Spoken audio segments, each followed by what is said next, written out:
भारतीय वीर जवान साहसिकता को सम्मान जनाई मेगा रक्तदान शिविर जाजपुर निर्वाचन मंडली जहानपुर माँ बिरजा मंडप में अशोक दास फाउंडेशन पक्षर मेगा रक्तदान शिविर अनुष्ठित होती।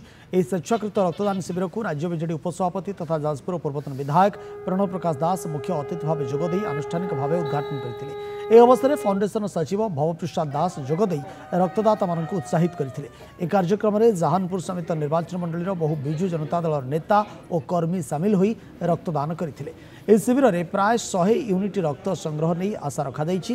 युद्धविरति समय वीर जवान को उद्देश्य होता एभली कार्यक्रम को स्थानीय बुद्धिजीवी महल में बेस प्रशंसा करा। वीर जवान माने जो भाया साहसिकता देखते से उद्देश्य आज रक्तदान शिविर आयोजन कर जहानपुर पंचायत तरफ रक्तदान शिविर आयोजन कर आमर लक्ष्य अच्छी 101 यूनिट कलेक्शन करिया।